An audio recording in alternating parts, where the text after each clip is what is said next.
Hello friends, எல்லாருக்கும் விஷு தின மற்றும் தமிழ் புத்தாண்டு நல்வாழ்த்துக்கள். இந்த vlogல நம்ம பார்க்க போகிறது எங்கள் வீட்டில் நாங்கள் எப்படி விஷு செலிப்ரேட் பண்ணோம் அப்படிங்கிறத தான். வாங்க வீடியோக்குள்ளே போகலாம். விஷு கனி வைக்கிறதுக்காக முதல் நாள் ஈவினிங்கே நானும் என் ஹஸ்பண்டும் வடசேரி சந்தையில் போய் எல்லா ஃப்ரூட்ஸும் வாங்கிட்டு வந்துட்டோம். கிருஷ்ணரை அலங்காரம் பண்ணது நான், ஃப்ரூட்ஸ் எல்லாம் அடுக்கி கொடுத்தது என் ஹஸ்பண்ட், அதை பழங்களெல்லாம் கழுவி கொடுத்தது விஷாக். இப்படி ஆளுக்கு ஒவ்வொரு வேலையாக டிவைட் பண்ணி அப்படி எல்லாருமா சேர்ந்து குடும்பமாக வச்சது தான் இந்த வருஷம் விஷு கனி. எப்போவுமே பூஜா முறியில் வைக்கக்கூடியன்னா இந்த வருஷம் வந்து ஹாலில் வைப்போம். அப்போ எல்லோரும் எழுந்து உடனே வந்து பார்க்குறதுக்கு வசதியாக இருக்கும்னு ஹாலில் வச்சுருந்தேன். காலையில் எழுந்ததும் எல்லோரும் வந்து முதல் வேலையாக விஷு கனி பார்த்துட்டு அதுக்கப்புறம் அவங்கவுங்க ரொட்டீனுக்கு போயாச்சு. காலையில் நானும் எழுந்து கோயிலுக்கு போகிறதுக்காக நேரமே எழும்பி கோலம்லாம் போட்டுட்டு வீட்டில் வினையும் விஷாக்கையும் எழுப்பி அவங்களையும் கண்ணி பார்க்க வச்சுட்டு விஷாக்கும் வினையும் கோயிலுக்கு கிளம்புறதுக்காக குளிச்சுட்டு வந்தாங்க. நாங்கள் எல்லாருமா சேர்ந்து கிருஷ்ணன் கோயிலுக்கு போயிருந்தோம். விஷு அப்படிங்கிறதுனால சித்திரை 1 அப்படிங்கிறதுனால வருஷ பிறப்பு, அதனால கோயிலில் பயங்கர கூட்டமாக தான் இருக்கும். இங்கே விசேஷ நாளில் வந்து அந்தந்த விசேஷத்துக்குரிய சிறப்புக்கு என்ன உண்டோ அதை செய்வாங்க. விஷு கனியும் கோயில் சார்பாக வச்சுருந்தாங்க. அன்னைக்கு வந்து பார்த்திங்கன்னா கோயில் சார்பாக வந்து எல்லாருக்கும் கை நீட்டம் கொடுப்பாங்க. நாங்கள் கோயில் சுற்றி சாமியெல்லாம் கும்பிட்டுட்டு வந்து நேராக விஷு கை நீட்டமும் வாங்கிட்டு வந்தோம். அன்னைக்கு கிருஷ்ணருக்கு பிடிச்ச அவல் வந்து பிரசாதமாக எல்லாருக்கும் கொடுத்தாங்க. வருஷ பிறப்பாட்டு அவல் சாப்பிட்றது வந்து ரொம்ப விசேஷம். சரி, கோயிலுக்கு போய் கை நீட்டம் வாங்கினதெல்லாம் வீட்டில் வந்து வினைக்குட்டி அவங்க பாட்டிக்கிட்ட சொல்லிட்டு இருந்தான்.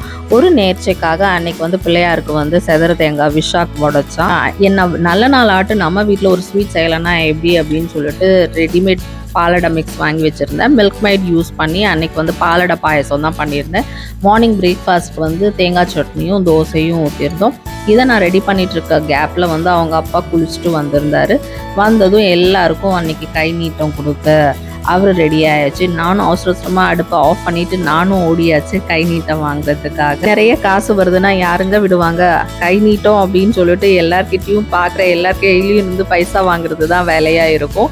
அன்றைக்கி அப்படி தான் வினைக்குட்டியும் விஷாக்கும் வந்து எல்லார் காலையும் விழுந்து விழுந்து பாட்டி, தாத்தா, அப்பா, அம்மா ஒருத்தர் விடாமல் எல்லார்கிட்டையும் பைசா வாங்கிட்டு இருந்தாங்க. மார்னிங் பிரேக்ஃபாஸ்ட் முடிச்சுட்டு நேராக நாங்கள் போனது அவங்க அத்தை வீட்டுக்கு தான். அவங்க அத்தை இறந்து 41 நாள் ஆயாச்சு. அதுக்காக வந்து அவங்க வீட்டுக்கு போயிருந்தோம்.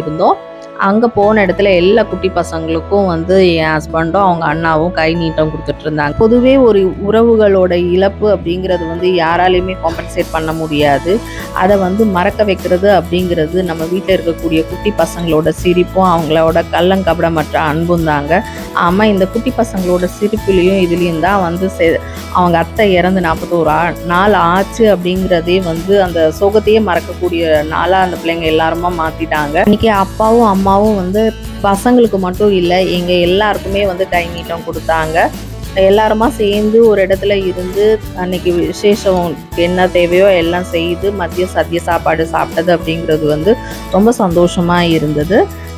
லஞ்ச் எல்லாம் முடிச்சுட்டு எல்லாருமே பசங்க கூட சேர்ந்துட்டு என் ஹஸ்பண்டும் அவங்க அண்ணாவும் பயங்கர ஜாலியாக என்ஜாய் பண்ணிட்டு இருந்தாங்க. அதை வந்து பசங்களாக நாங்களும் சேர்ந்து பார்க்கும்போது எங்களுக்கு வந்து ரொம்ப ஹாப்பியாக இருந்துச்சு. சோகம் அப்படிங்கிறது வந்து மனசுக்குள்ளே இருந்தாலும் அதெல்லாம் மறக்கக்கூடிய விஷயங்கள் எல்லாம் வந்து சின்ன சின்ன இது வந்து நாளாக ஆக வந்து நடந்துகிட்டே தான் இருக்குது.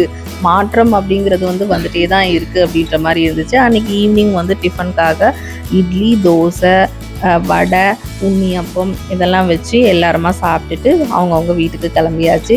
விஷாக் வீட்டுக்கு வந்ததுமே வந்து ஒரு நன்கொடை பெட்டி அப்படின்ற ஒரு டப்பாவை எடுத்துகிட்டு வந்து எல்லாருக்கும் கிடைச்ச கை நீட்டத்தையும் இதில் போடுங்க. இந்த வருஷம் நாம் வந்து வீட்டுக்கு உபயோகமாக இருக்கக்கூடிய ஒரு பொருளை வாங்கணும் அப்படின்னு சொல்லியிருந்தா இனி வரக்கூடிய வீடியோவில் எவ்வளோ கை நீட்டம் கிடைச்சிது, அதுக்கு நாங்கள் என்ன பொருள் வாங்கணும் அப்படிங்கிறத பார்க்கலாம். அடுத்து ரொம்ப முக்கியமான அப்டேட், கிருஷ்ணன் கோயில் திருவிழா வரப்போகுது. இனி அடுத்தடுத்த வீடியோவில் பார்க்கலாம்.